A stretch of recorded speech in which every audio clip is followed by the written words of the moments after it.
The Urantia book, Section 2, The Local Universe, Paper 47, The Seven Mention Worlds.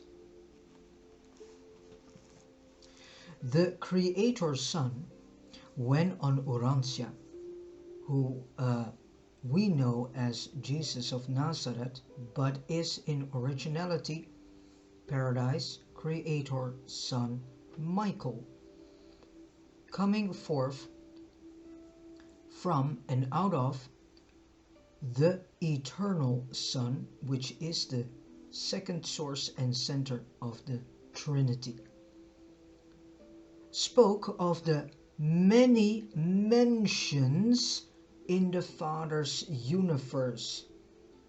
In the house of my Father there are many mentions. Now we get to understand what this is all about and what this sentence actually means.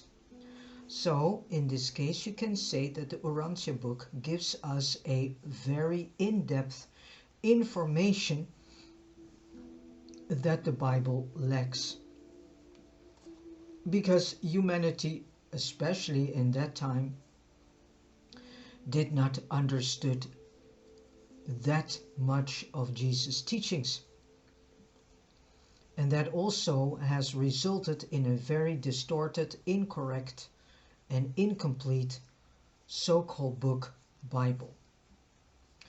In a certain sense, all 56 of the encircling worlds of Jerusem are devoted to the transitional culture of ascending mortals. But the 7 satellites of world number 1 are more specifically known as the mention worlds. Wow, I'm getting a deep smile here, coming from the inside. So there's recognition in me about these worlds, probably, because something gets all of a sudden very happy, and this could come from my Urantia soul. Transition world number 1 itself is quite exclusively devoted to ascendant activities, being the headquarters of the finaliter corps assigned to Satania.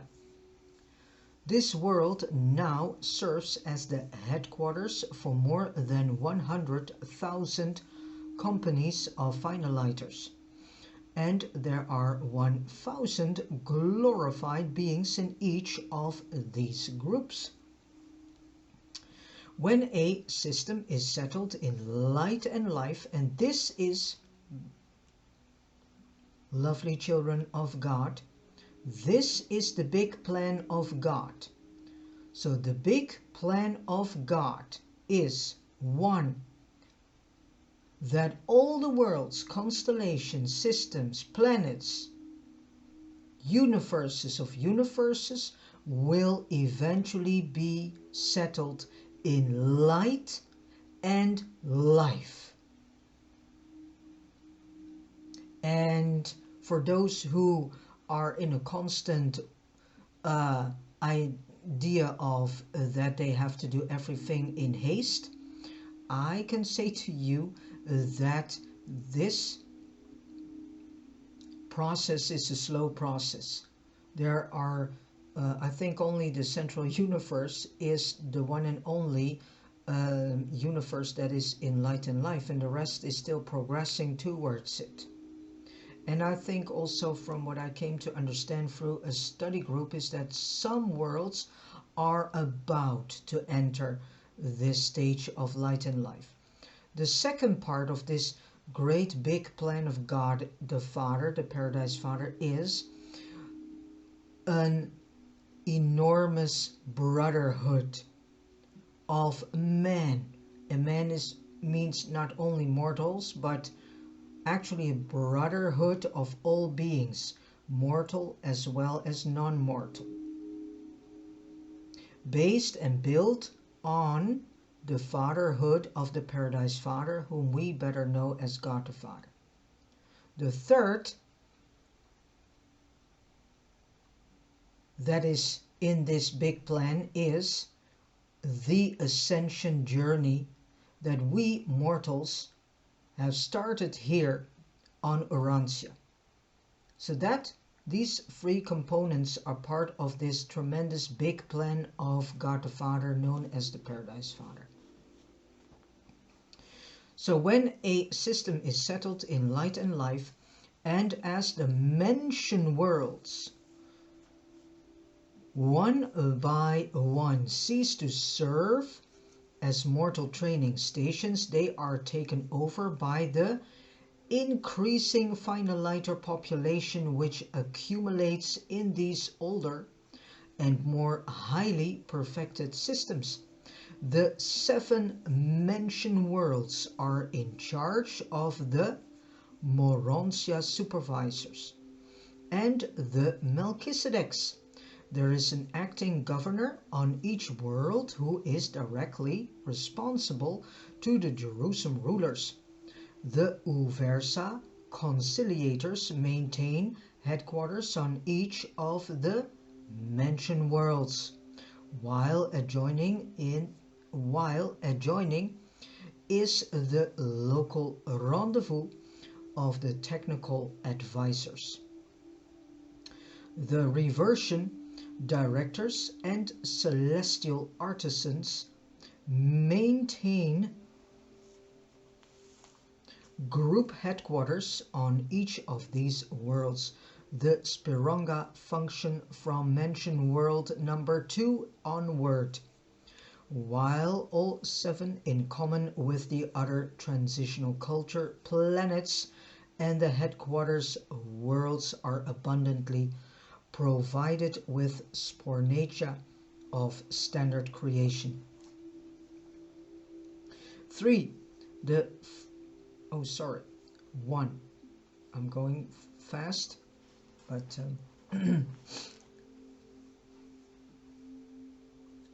so 1. The finaliters world.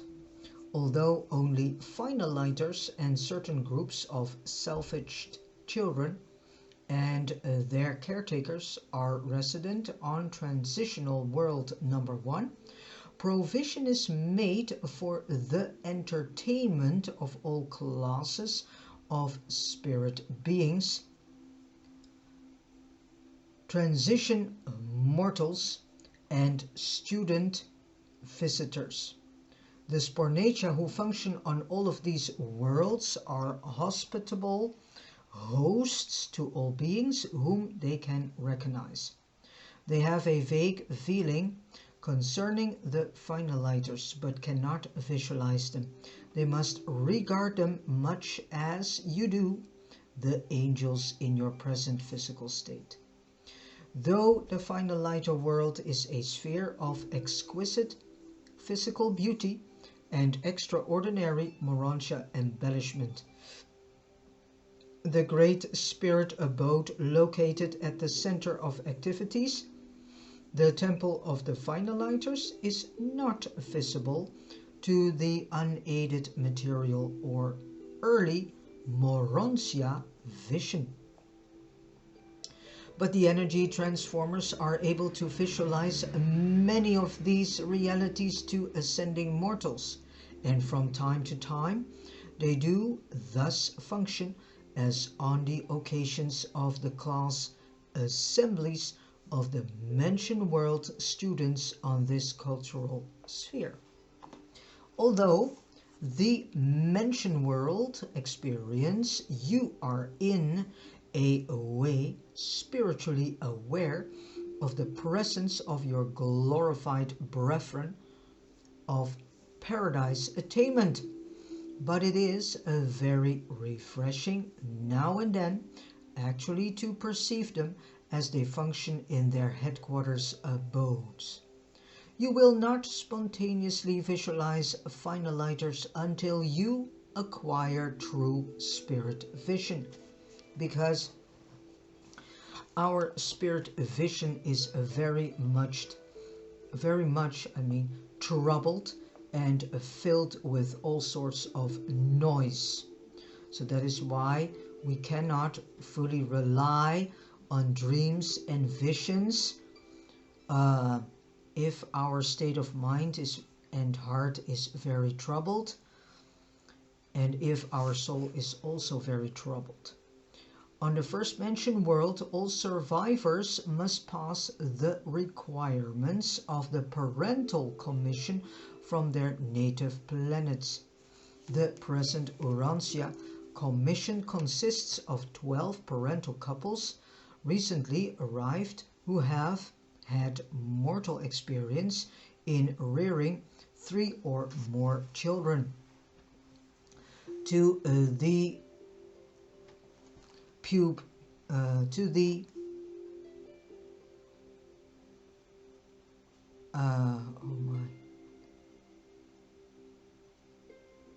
pubescent age, so puberty, to the puberty age.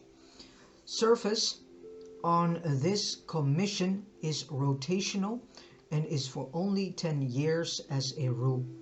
All who fail to satisfy these commissioners as to their parental experience must further qualify by service in the homes of the material sons and daughters on Jerusem. So this is good news for all those here on Urantia who were not able to experience a family of their own, who were not able to conceive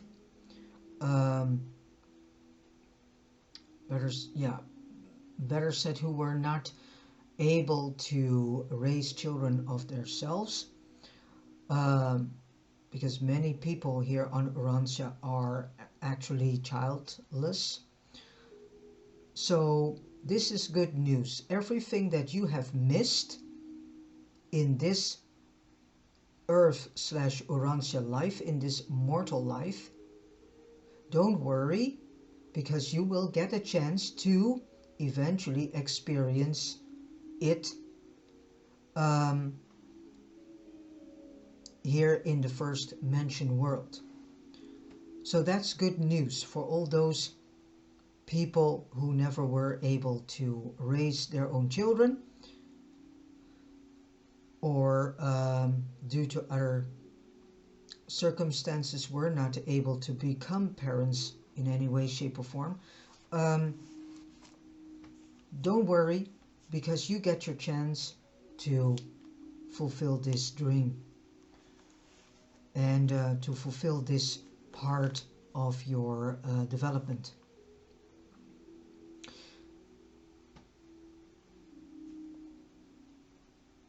Or in part in the probationary nursery on the finaliters worlds.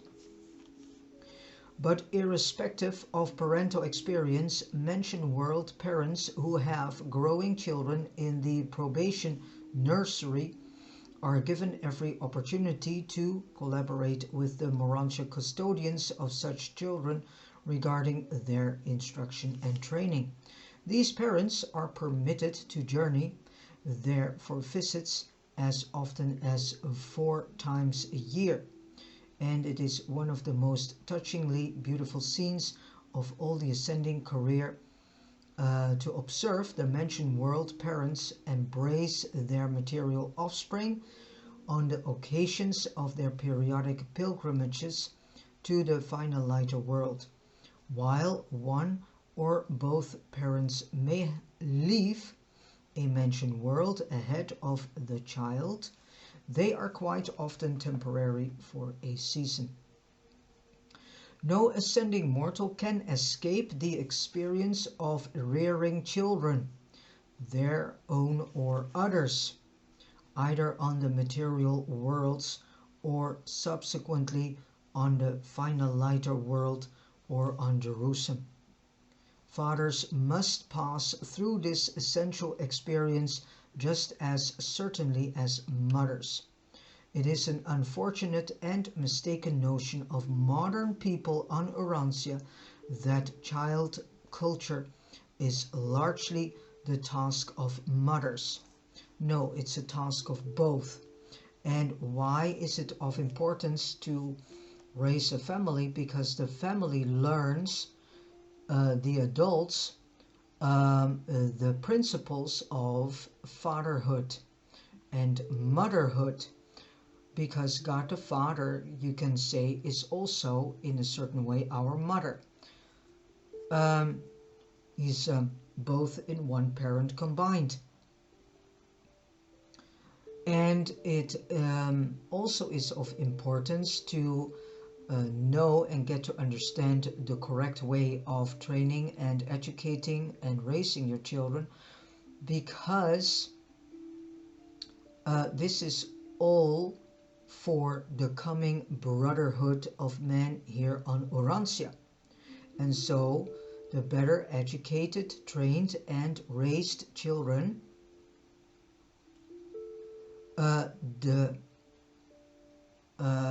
you can say the more impact, positive impact this has for the coming brotherhood of man here in this world. Children need fathers as well as mothers, and fathers need this parental experience as much as do mothers. Well, we see a change in this on Urantia, because more and more we see, the last 20 years at least, that fathers are more involved in the raising of their children, and are doing more with their children too, and are more better said by the mothers, because in early days the mothers were very, rejecting the man, and nowadays mothers are more and more allowing the father at the beginning of pregnancy also to be part of this new setting that is arising. And mothers are more, the women are more and more allowing their men to be part of this pregnancy process, which is very good that they do, and very important for the males also, because that activates the new role in them as becoming father. And fathers have different things to offer to their children than mothers do. Fathers are most of the time persons that encourage their children, no matter if it's a son or a daughter, to do this extra mile, to push them to, to have more courage to do the step. Although the step can be for a child fearsome, the father is the positive force, you can say, and should be in that matter, to stimulate his son or daughter to go through barriers, to go through fears, and that is what the father can do. And the mother has more the role, is more the role model for nurturing, for learning how to become balanced, how to harmonize, how to nurture. And the father can do this too, of course, but in his way. And the father is also needed there to, especially for the boys, to grow in their manlyhood. And the mother is doing this with the daughters to grow into womanhood. It doesn't mean that daughters are not able to build campfires too. They need to do that too, and they need to learn some skills too that boys are learning.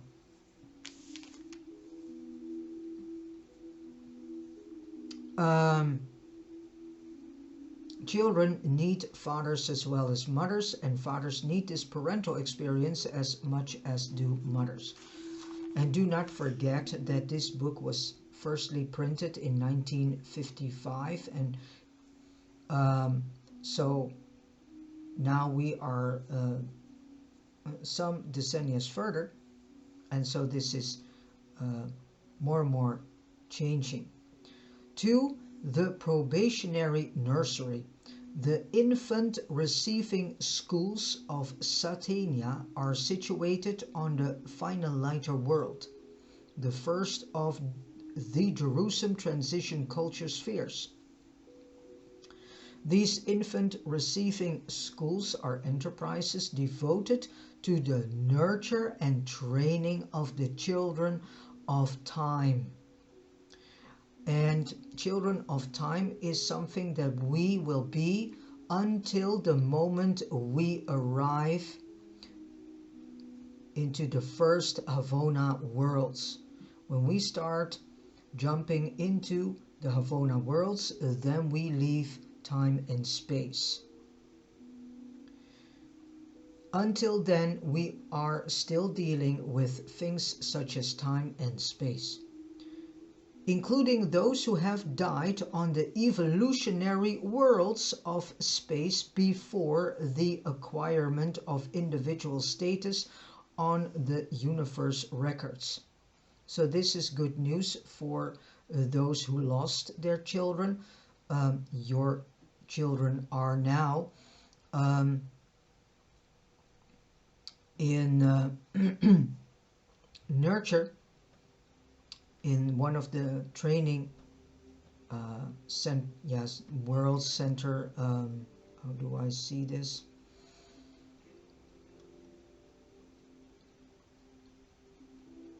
Schools. In the event of the survival of either or both of such a child's parents, the guardian of destiny deputizes her associate cherubim as the custodian of the child's potential identity, charging the cherubim with the responsibility of delivering this undeveloped soul into the hands of the mentioned world teachers. In the probationary nurseries of the Urantia worlds. So if your child dies on a very young age, then this is good news for those parents that your child is now in the probationary nurseries of the Urantia worlds. So this is good news. It is these same deserted cherubim who, as mentioned world teachers, under the supervision of the Melchizedeks, maintain such extensive educational facilities for the training of the probationary wards of the finaliters. These wards of the finaliters, these infants of ascending mortals, are always personalized as of their exact physical status at the time of death, except for reproductive potential. This awakening occurs at the exact time of the parental arrival on the first mentioned world, and there are these children given every opportunities as they are to choose the heavenly way, just as they would have made such a choice on the worlds where death so untimely terminated their careers. So I understand that in these probational Urantia worlds, these children can actually live a type of life as they would have lived here on Urantia, on Earth, and then also get the chances to eventually choose the heavenly way or something else. On the nursery world, probationary creatures are grouped according to whether or not they have adjusters, for the adjusters come to indwell these material children, just as on the worlds of time. children of pre-adjuster ages are cared for in families of 5, ranging in ages from 1 year and under up to approximately 5 years of or that age when the adjuster arrives. All children on the evolving worlds who have thought adjusters, but who before death had not made a choice concerning the paradise career, are also repersonalized on the finaliter world of the system, where they likewise grow up in the families of the material sons and their associates, as do those little ones who arrived without adjusters, but who will subsequently receive the mystery monitors after attaining the requisite age of moral choice. The adjuster indwelled children and youths on the finaliter world are also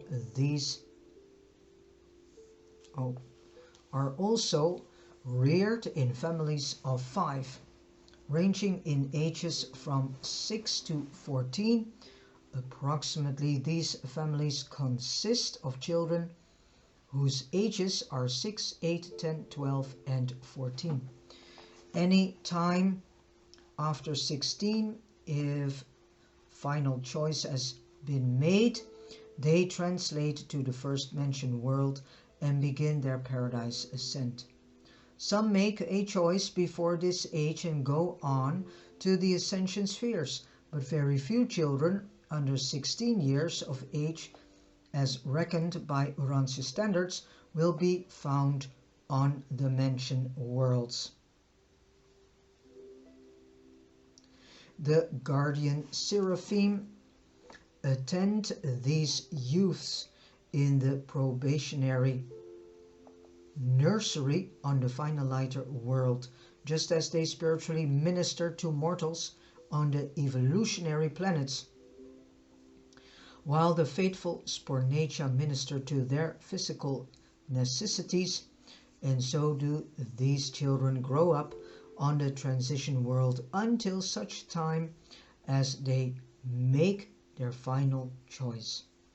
When material life has run its course, if no choice has been made for the ascendant life, or if these children of time definitely decide against the Havona adventure, death automatically terminates their probationary careers. There is no adjudication of such cases. There is no resurrection from such a second death. They simply become as though they had not been. So this is very important to state. I will repeat this because this is very important information, and this also gives the in-depth understanding of what is being called in the Bible as the second death. So, which is of course highly misunderstood due to the fact it is being incorrectly written down and colored by the level of soul understanding of a person that was probably not that much spiritually inspirated. So when material life has run its course, if no choice has been made for the ascendant life, or if these children of time definitely decide against the Havona adventure, death automatically terminates their probationary careers. There is no adjudication, there is no adjudication of such cases. There is no resurrection from such a second death. They simply become as though they had not been. So you cease out of existence completely and forever. So this also means for those here in this world, make your decision. What are you deciding? Are you going for the Havona adventure, which means the ascension career, as they call it in the Urantia book, or the ascendant life? Or are you choosing just to live life and then vanish forever? Because that can happen. You will get, that can happen even if you, because there is a sort of in-between stage where you still get the opportunity to choose, and if you still then not choose or are not salvageable, then it's very unfortunate for you.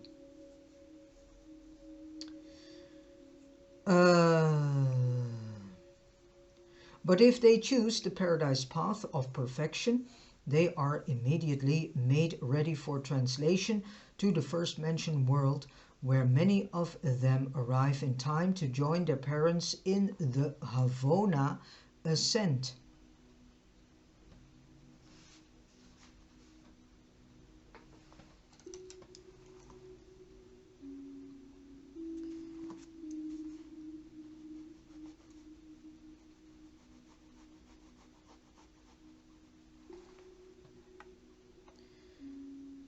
After passing through Havona and attaining the deities, these salvaged souls of mortal origin constitute the permanent ascendant citizenship of paradise.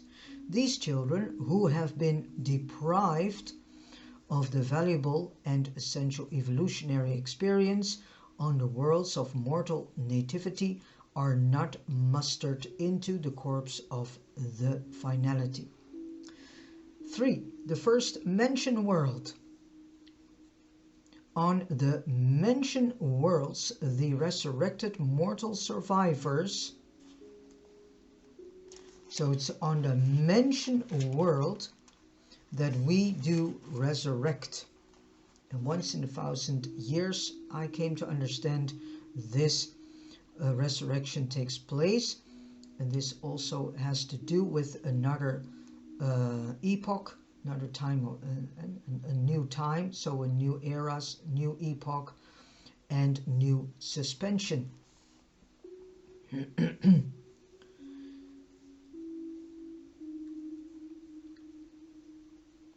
So on the mentioned worlds, the resurrected mortal survivors resume their lives just where they left off when overtaken by death. When you go from Urantia to the first mentioned world, you will notice considerable change, but if you had come from a more normal and progressive sphere of time, you would hardly notice the difference, except for the fact that you were in possession of a different body. The tabernacle of flesh and blood has been left behind on the world of nativity, the very center of all inactivities, the very center of all activities, on the first mentioned world is the resurrection hall. The resurrection hall. So resurrection does not take place here on Urantia, as the Bible describes in the book of Ezekiel, I think chapter 35, where dry bones come alive and so on and get new flesh on the bones and whatever.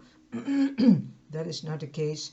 It will not happen here on Urantia, but in the specifically designed resurrection hall. The enormous temple of personality assembly. This gigantic structure consists of the central rendezvous of the seraphic destiny guardians, the thought adjusters, and the archangels of the resurrection. The life carriers also function with these celestial beings in the resurrection of the dead.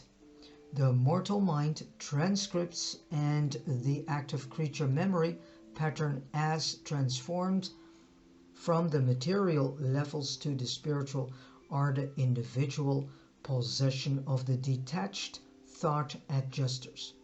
These spiritized factors of mind, memory, and creature personality are forever a part of such adjusters. The creature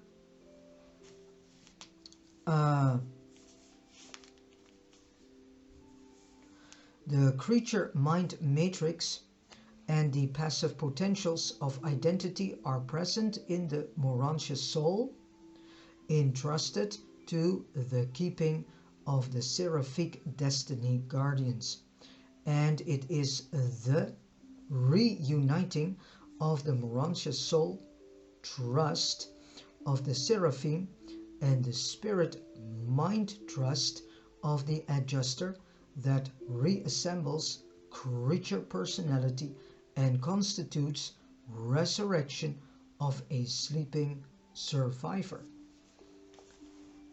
If a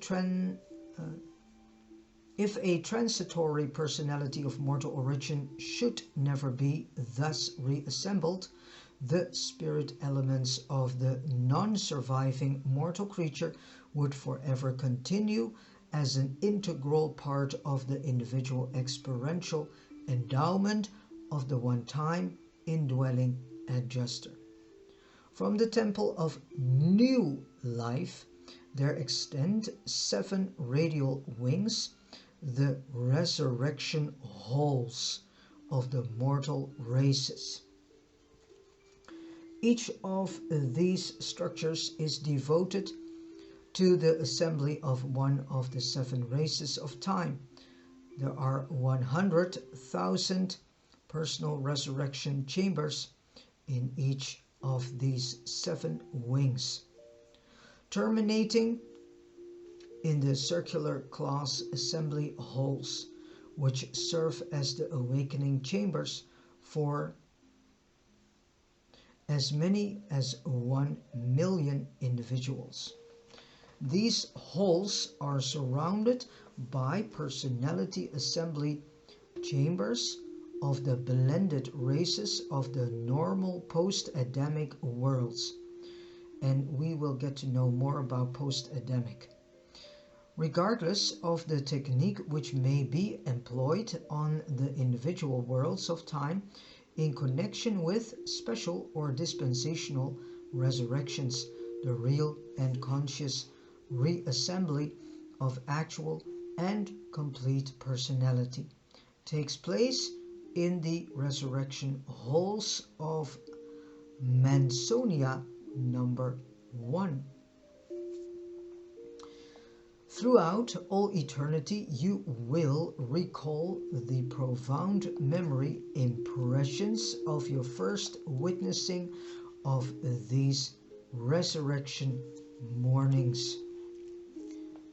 From the resurrection halls, you proceed to the Melchizedek sector, where you are assigned permanent residence. Then you enter up 10 days of personal liberty. You are free to explore the immediate vicinity of your new home and to familiarize yourself with the program which lies immediately ahead. You also have time to gratify your desire to consult the registry and call upon your loved ones and other earth friends who may have preceded you to the worlds, who may have preceded you to these worlds. So it's in the mansion world, well, better said, it's actually in the area of the Melchizedek sector where we then get the chance to meet our passed away loved ones and other earth friends. So this is good news.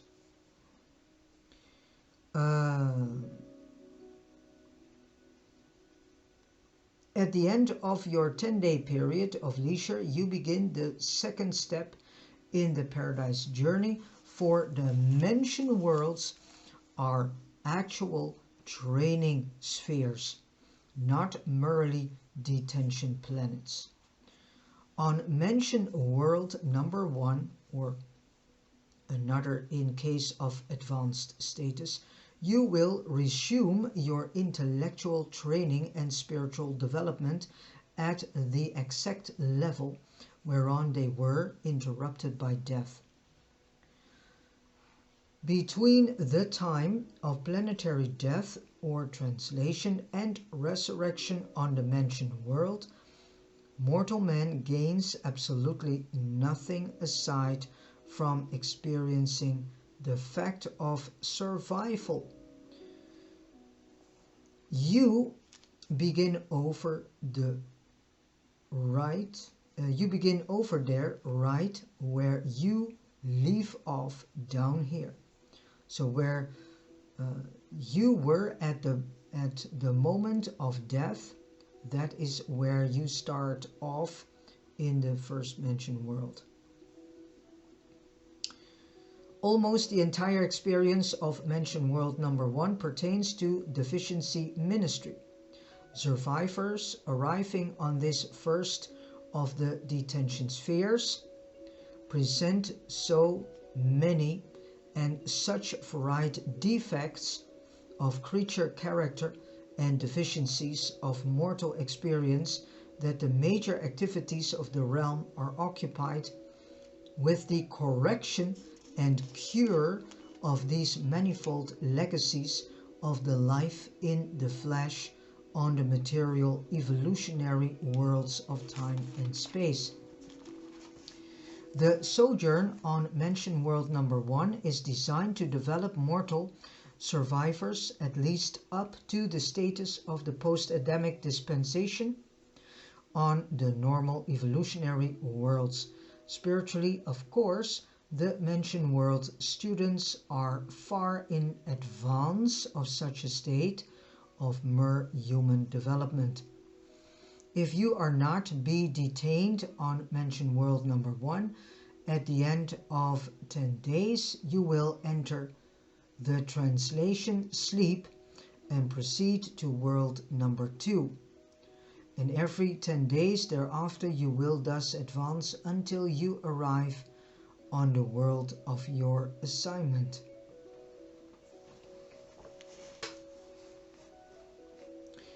The center of the 7 major circles of the first mentioned world administration is occupied by the temple of the Urantia companions, the personal guides assigned to ascending mortals. These companions are the offspring of the local universe Mother Spirit, and there are several million of them on the Urantia worlds of Satania. Aside from those assigned as group companions, you will have much to do with the interpreters and translators, the building custodians, and the excursion supervisors. And all of these companions are most cooperative with those who have to do with developing your personality factors of mind and spirit within the Urantia body. As you start out on the first mentioned world, 1 Urantia companion is assigned to each company of 1,000 ascending mortals. But you will encounter larger numbers as you progress through the 7 mentioned spheres. These beautiful and versatile beings are companionable, associates, and charming guides. They are free to accompany individuals or selected groups to any of the transition culture spheres, including their satellite worlds. They are the excursion guides and leisure associates of all ascending mortals. They often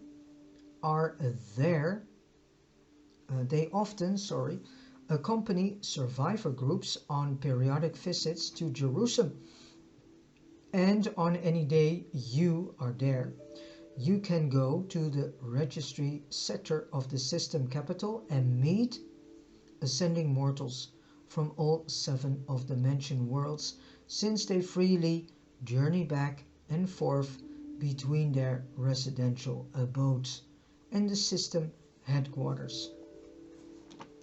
For the second mentioned world, it is on this sphere that you are more fully inducted into the Mansonia life. The groupings of the Morantia life begin to take form. Working groups and social organizations start to function. Communities take on formal proportions, and the advancing mortals inaugurate new social orders and governmental arrangements. Spirit-fused survivors occupy the mentioned worlds in common with the adjuster-fused ascending mortals, while the various orders of celestial life differ. They are all friendly and fraternal. In all the worlds of ascension you will find nothing comparable to human intolerance and discriminations of inconsiderate caste systems. Thankfully, all this appears.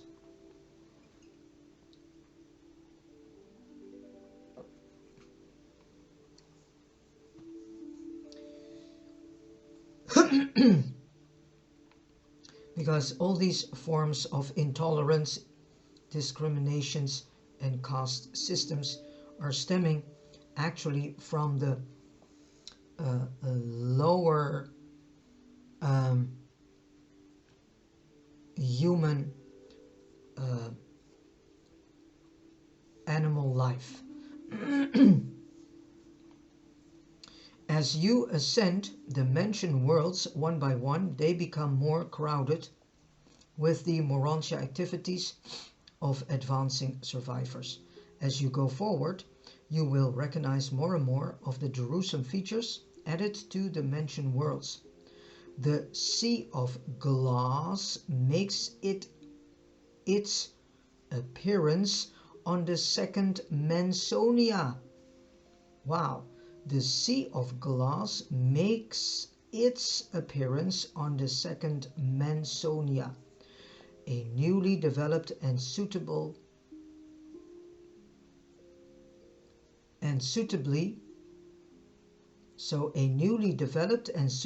adjusted Morantia body is acquired at the time of each advance from one mentioned world to another. So that is nice to know. You go to sleep with the seraphic transport and awake with the new but undeveloped body in the resurrection halls, much as when you first arrived on mentioned world number 1, except that the thought adjuster does not leave you during these transit sleeps between the mentioned worlds. And these transit sleeps we are doing also between other worlds where we have to be and go to. Your personality remains intact after you once pass from the evolutionary worlds to the initial mentioned world. Your adjuster memory remains fully intact as you ascend the Morantia life. Those mental associations that were purely animalistic and wholly material naturally perished with the physical brain, but everything in your mental life which was worthwhile and which had survival value was counterparted by the adjuster and is retained as a part of personal memory all the way through the ascendant career.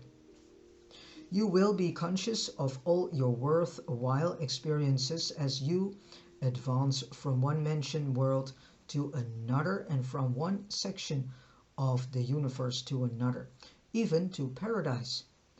Though you have Morantia bodies, you continue through all 7 of these worlds. to eat, drink, and rest.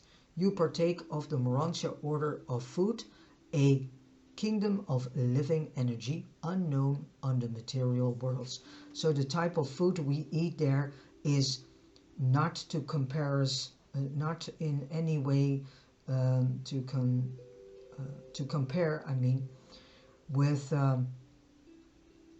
the type of food that we are eating here on earth.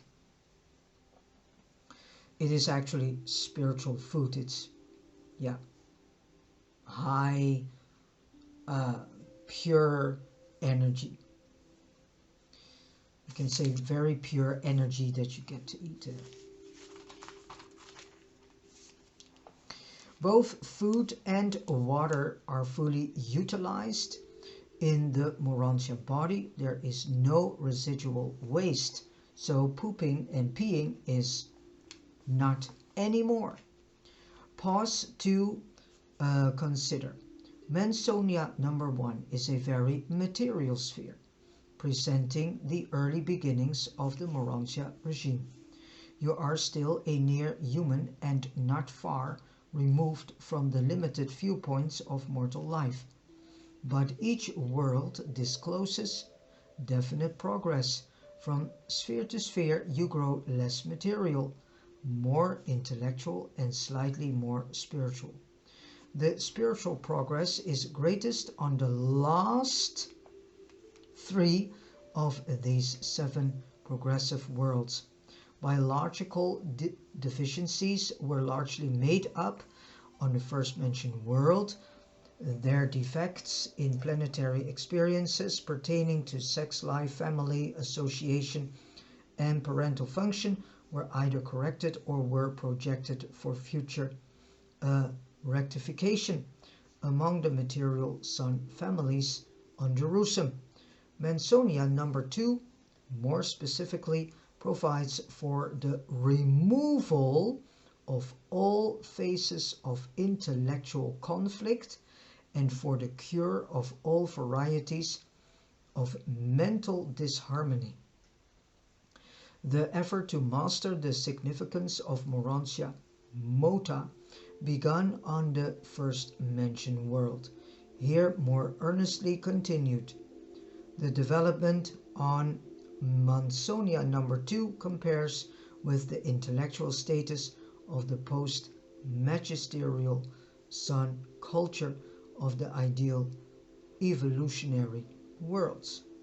Well, this is something we have not experienced yet, because we do not have yet a magisterial sun.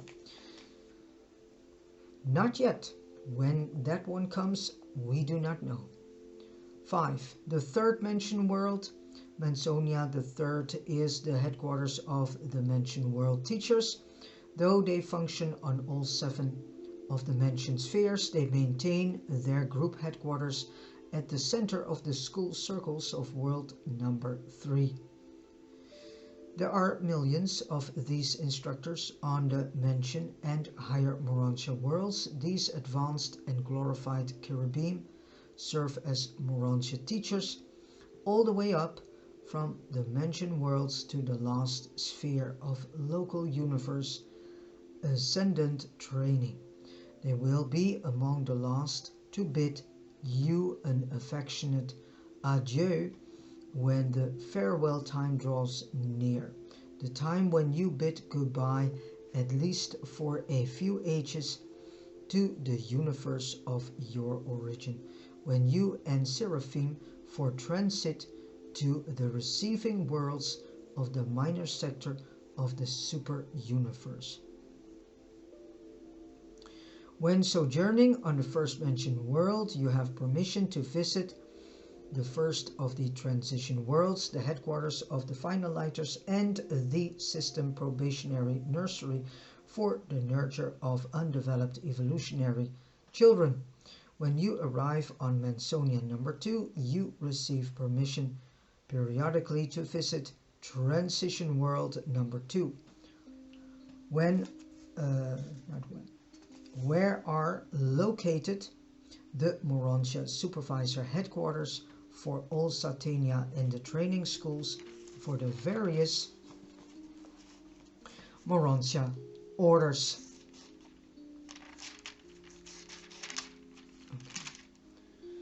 When you reach Mansion World number 3, you are immediately granted a permit to visit the third transition sphere, the headquarters of the angelic orders, and the home of their various system training schools. Visits to Jerusem from this world are increasingly profitable and are of ever heightening interest to the advancing mortals. Mansonia III is a world of great personal and social achievement for all who have not made the equivalent of these circles of culture prior to release from the flesh on the mortal nativity worlds. On this sphere, more positive educational work is begun.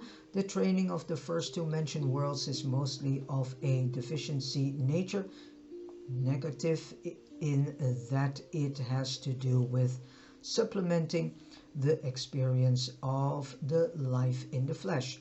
On this third mentioned world, the survivors really begin their progressive Morontia culture. The chief purpose of this training is to enhance the understanding of the correlation of Morontia mota and mortal logic, the coordination of Morontia mota and human philosophy.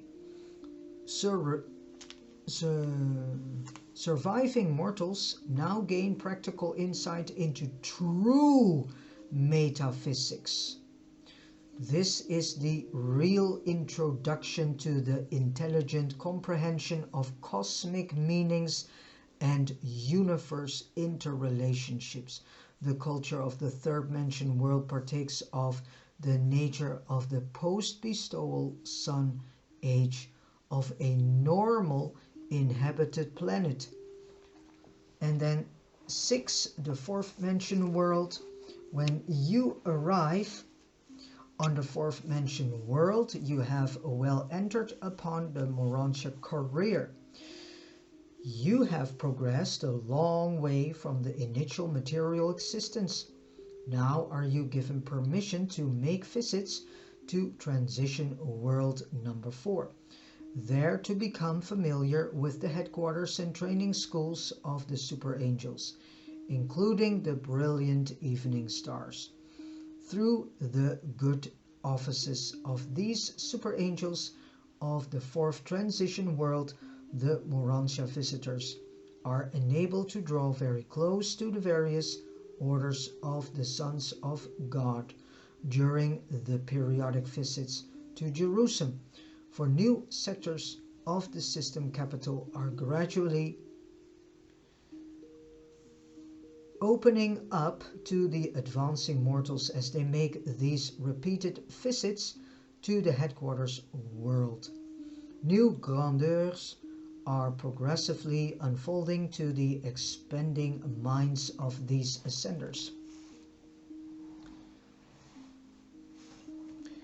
One, or better said, on the fourth Mansonia, the individual ascender more fittingly finds his place in the group working and class functions of the Morontia life. Ascenders here develop increased appreciation of the broadcasts and other phases of local universe culture and progress. It is during the period of training on world number 4 that the ascending mortals are really first introduced to the demands and delights of the true social life of Morontia creatures. And it is indeed a new experience for evolutionary creatures to participate in social activities which are predicated neither on personal aggrandizement nor on self-seeking conquest. A new social order is being introduced, one based on the understanding, sympathy of mutual appreciation, the unselfish love of mutual service, and the overmastering motivation of the realization of a common and supreme destiny, the paradise goal of worshipful and divine perfection. Ascenders are all becoming self-conscious of God-knowing, God-revealing, and God-seeking, and God-finding. Ascenders are all becoming self-conscious of God-knowing, God-revealing, God-seeking, and God-finding. The intellectual and social culture of this fourth mentioned world is comparable to the mental and social life of the post-teacher sun age on the planets of normal evolution. Well, Urantia is not a world of normal evolution. The spiritual status is much in advance of such a mortal dispensation. Then we go to point 7, which is the fifth mentioned world. Transport to the fifth mentioned world represents a tremendous forward step in the life of a Urantia progressor. The experience on this world is real foretaste of Jerusem life. Here you begin to realize the high destiny of the loyal evolutionary worlds, since they may normally progress to this stage during their natural planetary development. So here we can say that it is actually of necessity that you start reading the Urantia book. Why? The more your soul can absorb this information, when you go to the first Urantia world, you get also being taught into this information. And so it's quite handy if your soul already recognizes bits and pieces of the information. So this is also why I encourage you to buy yourselves a copy of this Urantia book and start reading it, because it's not only a fifth epical revelation to set the record straight here on earth, but also a manual in helping you to understand what the next steps are on your path of ascension, and the world that you are going to, and the worlds you go from there. So it gives you a very deep insight in that matter of what on Urantia would be called such as so-called afterlife. And I deliberately say so-called. The culture of this mentioned world corresponds in general to that of the early era of light and life on the planets of normal evolutionary progress. And from this you can understand why it is so arranged that the highly cultured and progressive types of beings who sometimes inhabit these advanced evolutionary worlds are exempt from passing through one or more, or even all, of the mentioned spheres, having mastered the local universe language before leaving the fourth mentioned world. So this is interesting because many people are trying to enforce others in learning Hebrew, because these people are following teachings that are incorrect, and you can say false, and are spreading false information. And these teachings are being taught by the Hebrew root, Messianic, and sacred name movements, all run by the descendants of the Sanhedrin, rabbis, scribes, and high priests, and also accompanied by the Jesuits. And these movements are telling people that you have to learn Hebrew because they are very convinced that in the new kingdom of God, Hebrew will be the language. Well, first and foremost, they lack background information. Second, the kingdom of God is already in us. And third, who gives us the guarantee that Hebrew is the language? If we are now reading that the paradise, is actually what humanity is calling the kingdom of God, but we also have read that humanity is seeing the heaven, and what we get to understand as heaven is actually Jerusalem. And we do not know what language is being spoken on Jerusalem, let alone that we do know the language that is being spoken in the local universe. And so we do absolutely not know what the language is that is being spoken in paradise. So what I want to say is, if you want to learn Hebrew, do it because you like to learn it, but do not do it because others tell you to do so. Having mastered the local universe language before leaving the fourth mentioned world, you now devote more time to the perfection of the tongue of Uversa, to the end that you may be proficient in both languages before arriving on Jerusalem. So you learn the language of the local universe as well as the language of Uversa.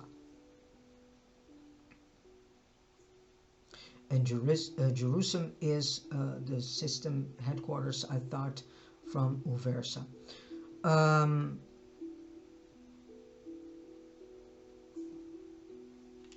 To the end that you may be proficient in both languages before arriving on Jerusalem with residential status. All ascending mortals are bilingual. All ascending mortals are bilingual from the system headquarters up to Havona. And then it is only necessary to enlarge the super-universe vocabulary, still additional enlargement being required for residence on paradise. So there's also a super-universe language and vocabulary.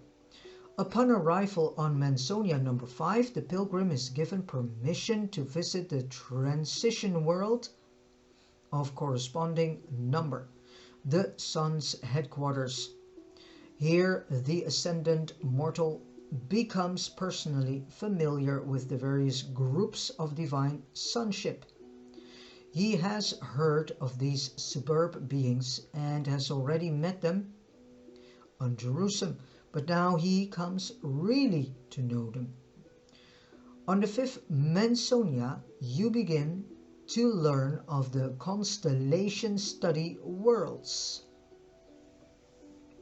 Here you meet the first of the instructors who begin to prepare you for the subsequent constellation sojourn.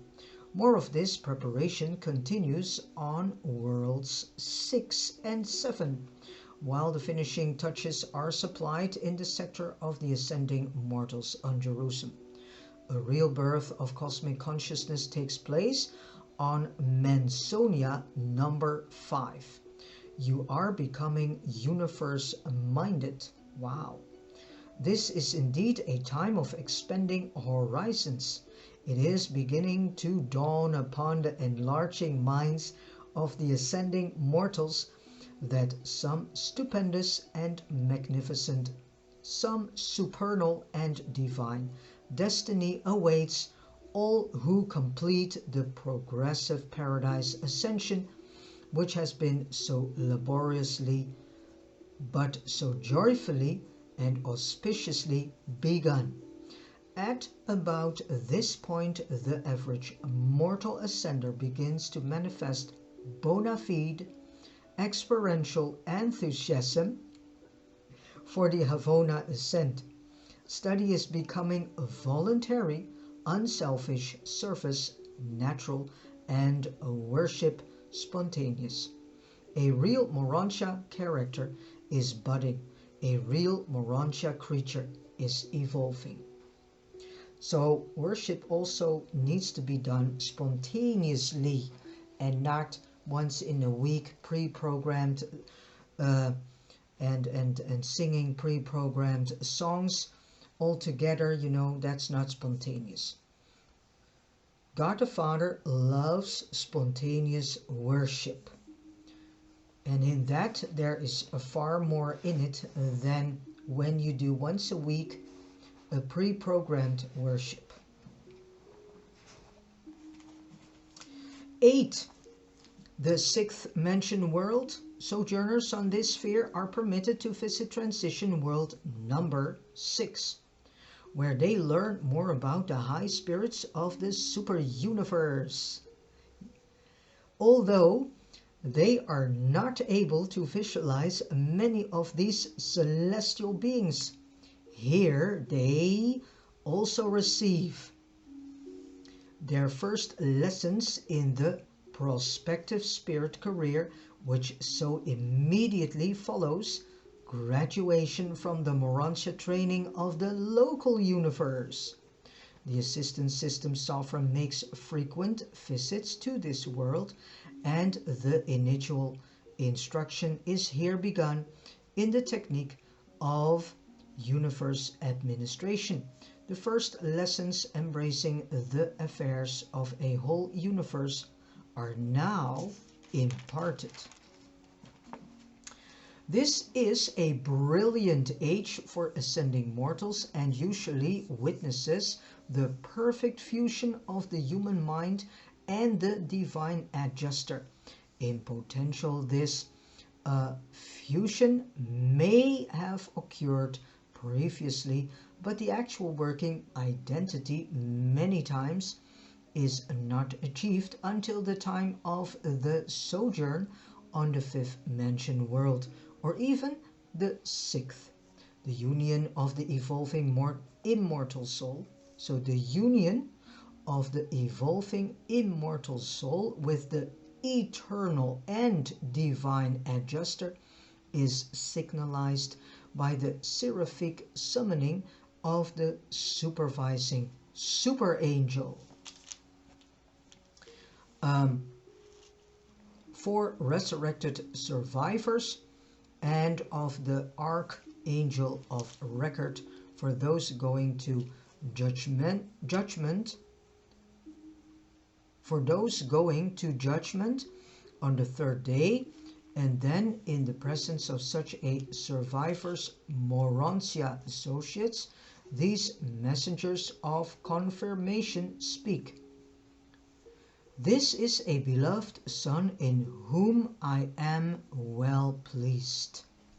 This simple ceremony marks the entrance of an ascending mortal upon the eternal career of paradise service. Wow, this is interesting. That we will be, better said, that we will receive the same welcoming as that was being said to Jesus when he got baptized by John, his cousin. And all of a sudden this voice came and said, "This is my beloved Son in whom I am well pleased." That is being spoken by the eternal Son, which is the second source and center of the Trinity, also known as God the Son, or Son of God.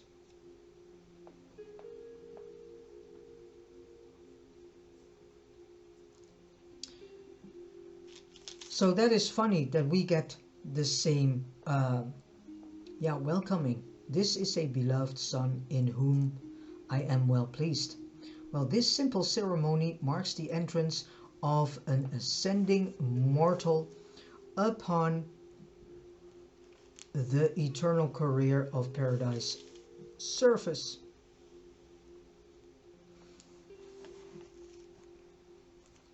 Immediately upon the confirmation of adjusted fusion, the new Urantia being is introduced to his fellows for the first time by his new name.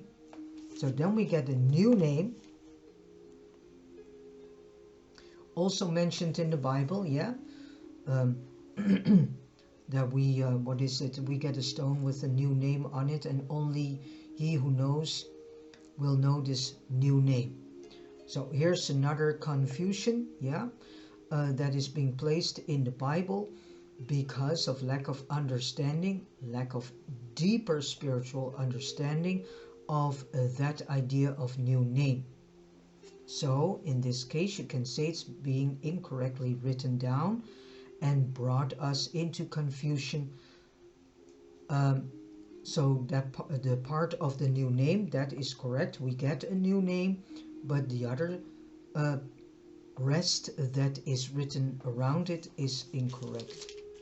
And is granted the 40 days of spiritual retirement.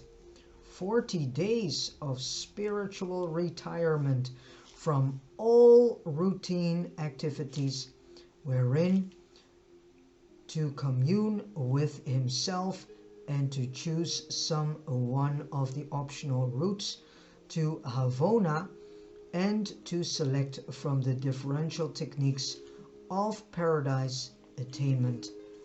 But still are these brilliant beings more or less material.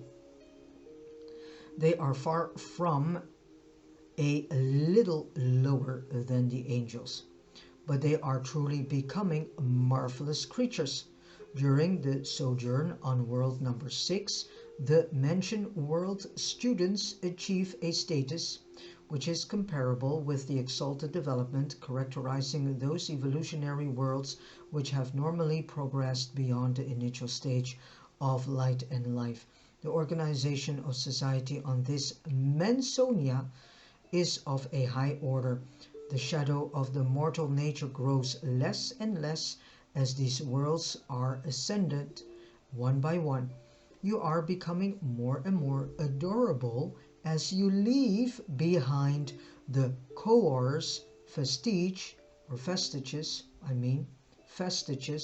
of planetary animal origin. Wow! So you can say, actually, when we have reached the end of the mention world number 6, we are then losing the planetary animal origin.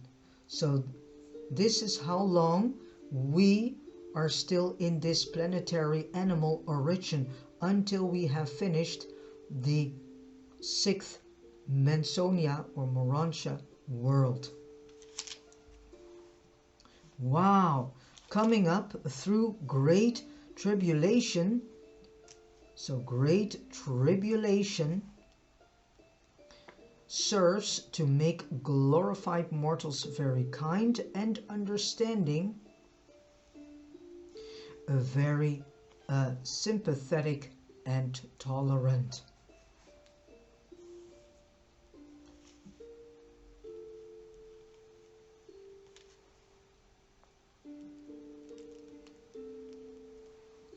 Then we go to number 9, the 7th mentioned world.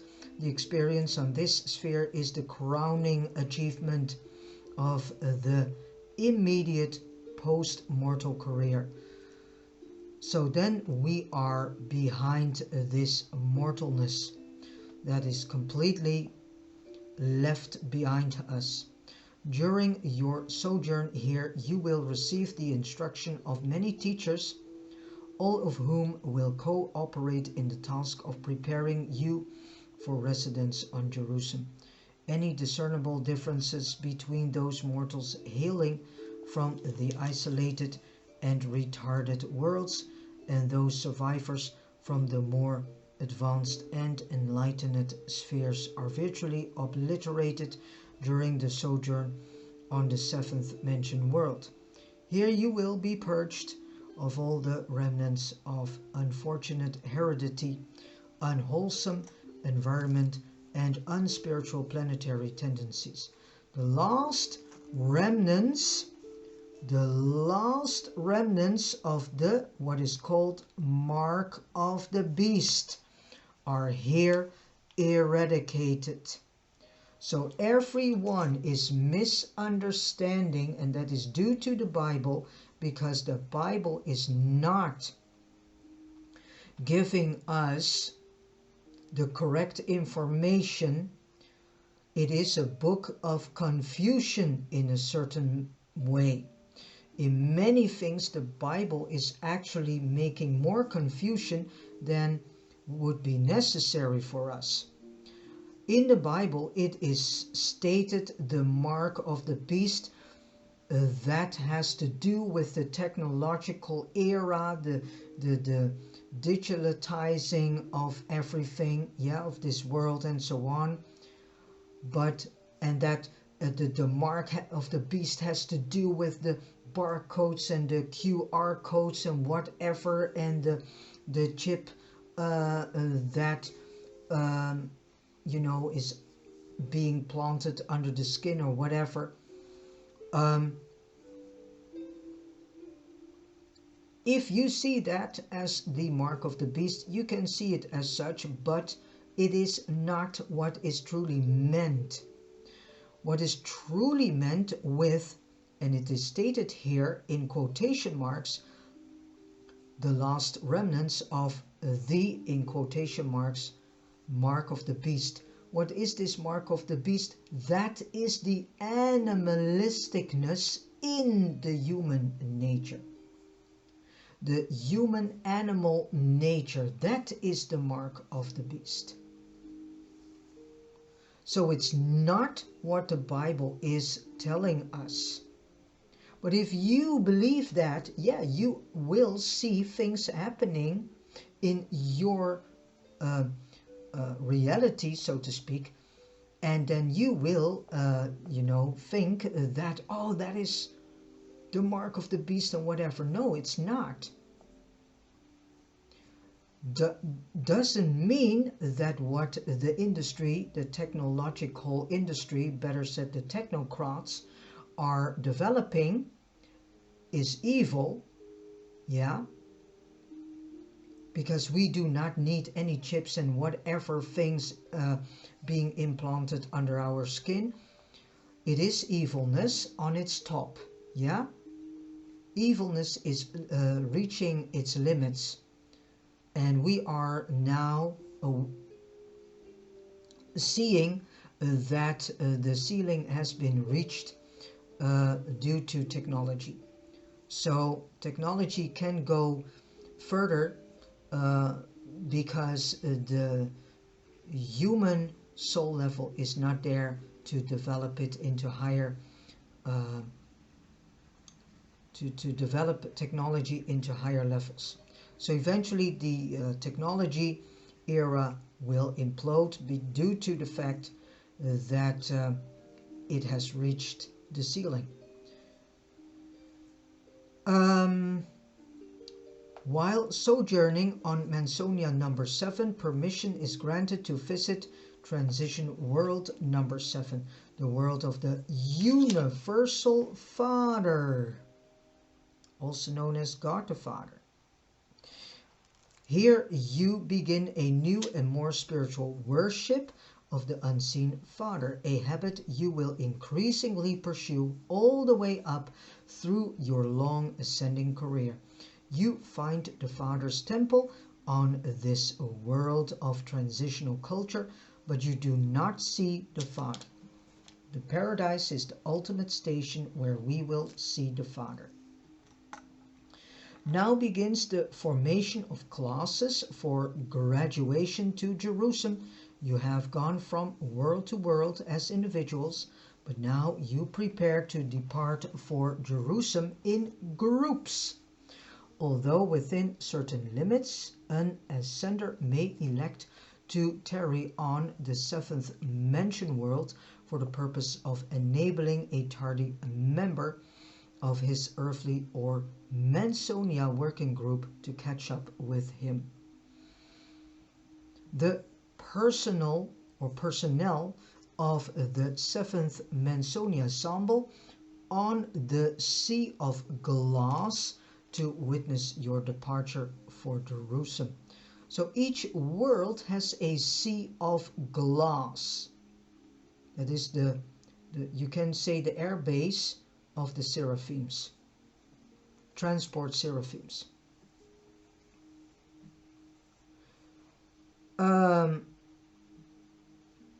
To witness your departure for Jerusem with residential status, hundreds or thousands of times you may have visited Jerusem, but always as a guest. Never before have you proceeded toward the system capital in the new company of a group of your fellows who were bidding an eternal farewell to the whole Mansonia career. Your Mansonia career as ascending mortals. You will soon be welcomed on the receiving field of the headquarters world as Jerusem citizens. You will greatly enjoy your progress through the 7 dematerializing worlds. They are really demortalizing spheres. You are mostly human on the first mentioned world, just a mortal being minus a material body, a human mind housed in a Morantia form, a material body of the Morantia world, but not a mortal house of flesh and blood. You really pass from the mortal state to the immortal status at the time of adjuster fusion, and by the time you have finished the Jerusem career, you will be full-fledged Morantians. And this is I think the main reason why they, and with they I mean the 1% so-called fake elite, has created all these technologies, because they refuse to come back to God, and they want to do it. They want to do the same, but in a less amount of time, of course. And they want also to have full control over the processes. And so they found in technology the way to progress themselves in such a way that they think that is the same way to reach immortal status. But as we also know, technology is not the way to do this. The only way is to acknowledge yourself as a son of God, to acknowledge the sonship in God, and to set aside your own will and let your will become the will of God. So transform your will into the will of God the Father, and choose to do your ascension career and for ascension life. Then 10, the last one, that is all about Jerusem citizenship. The reception of a new class of mention world graduates is the signal for all Jerusem to assemble as a committee of welcome. Even the Spornatia enjoy the arrival of these triumphant ascenders of evolutionary origin. Those who have run the planetary race and finished the mention world progression. Only the physical controllers and Morantia power supervisors are absent from these occasions of rejoicing. John the Revelator saw a vision of the arrival of a class of advancing mortals.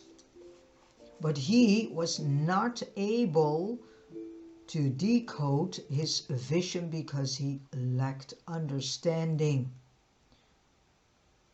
of right interpretation and how to interpret the vision that he saw. He was not there yet on soul level. So that's why he could not interpret correctly what he saw. So he had to make a guess, and he had to interpret the things with his human mind and how his human mind was perceiving this vision. So this vision got tremendously colored by the understanding of his soul and his human mind. So that is why we cannot rely on the book of Revelation as a truthful story, because it's not.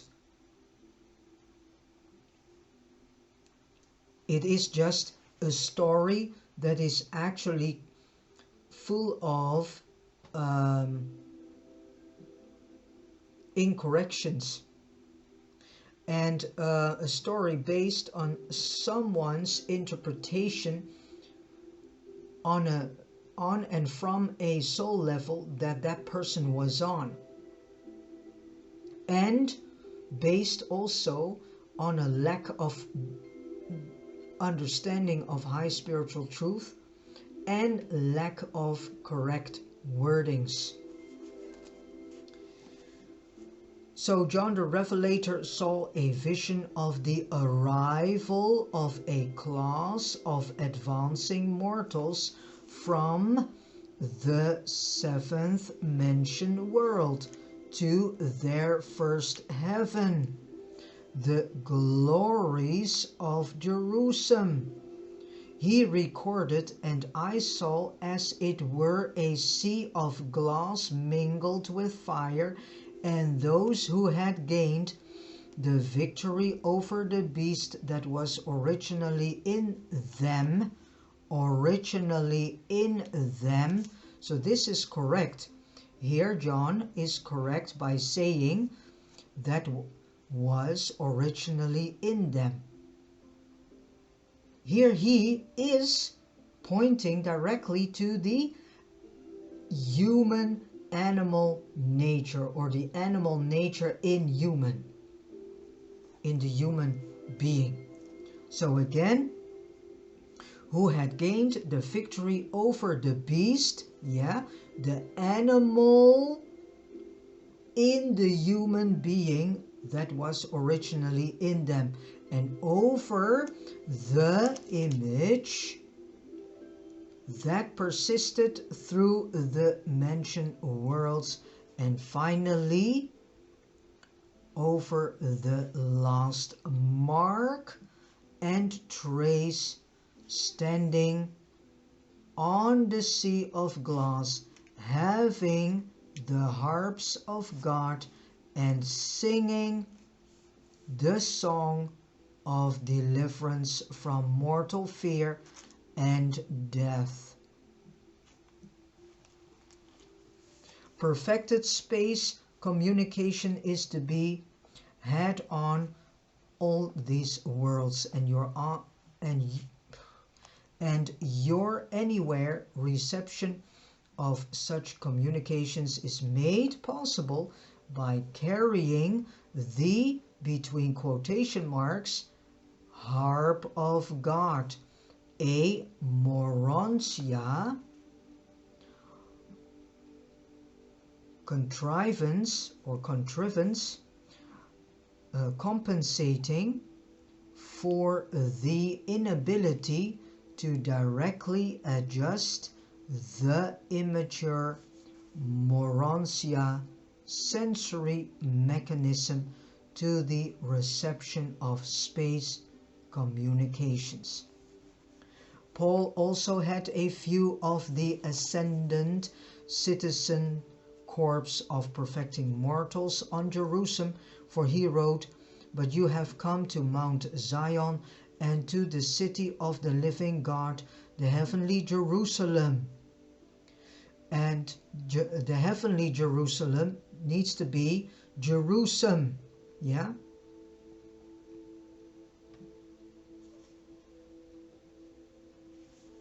And to an innumerable company of angels, to the grand assembly of Michael, and to the spirits of just men being made perfect. Well, these angels are referring to us Morontians. After mortals have attained residence on the system headquarters, no more literal resurrections will be experienced. The Morontia form granted you on departure from the mentioned world career is such as will see you through to the end of the local universe experience. Changes will be made from time to time, but you will retain this same form until you bid it farewell when you emerge as first stage spirits preparatory for transit to the super universe worlds of ascending culture and spirit training. Then we will leave behind our Morontia body and state of beingness. 7 times do those mortals who pass through the entire Mansonia career experience the adjustment, sleep, and the resurrection awakening. But the last resurrection hall, the final awakening chamber, was left behind on the 7th mentioned world. No more will a form change necessitate the lapse of consciousness or a break in the continuity of personal memory. The mortal personality initiated on the evolutionary worlds and tabernacled in the flesh, indwelt by the mystery monitors and infested by the spirit of truth, is not fully mobilized, realized, and unified until that day when such a Jerusem citizen is given clearance for Urantia and proclaimed a true member of the Morontia Corps of Nebadon, an immortal survivor of Adjuster Association, a Paradise Ascender, a personality of Morontia status, and a true child of the Most High's Constellation Fathers.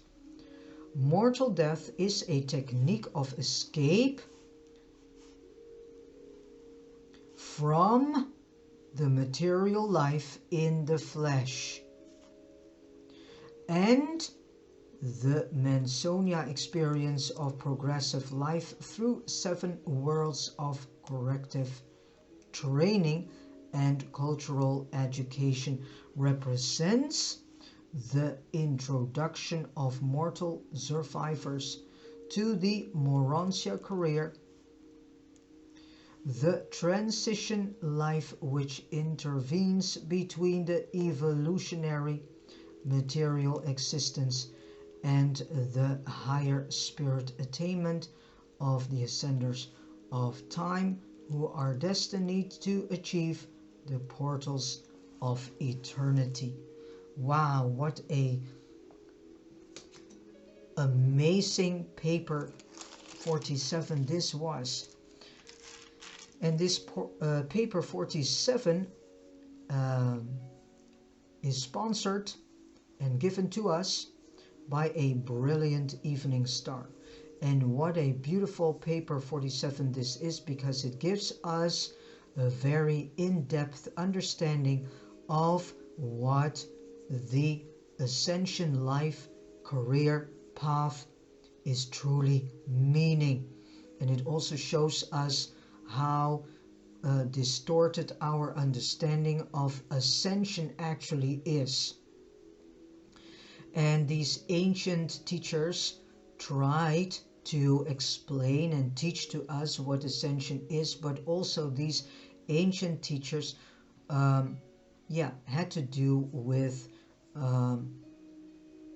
lack of wordings for their teachings. So, and a lot of ancient teachings also got eventually distorted, because most of these ancient teachers taught the things moral. So it was in the first place not written down on tablets. It went from oral to oral. So due to that, a lot of the original ancient teachings unfortunately got distorted and twisted, and due to the lack of correct wordings for things, we have now on earth a legacy of distorted and twisted ancient teachings. Not that these ancient teachings can contain valuable gems in them. You can still read them, but ask your thought adjuster to help you to sift out the distortions, and so that you get to the true meaning and higher spiritual information that is laid in these teachings. All right, thank you so much for listening to this audio video, and I wish you all a beautiful, joyful, loving day, and God bless you in all the things that you do.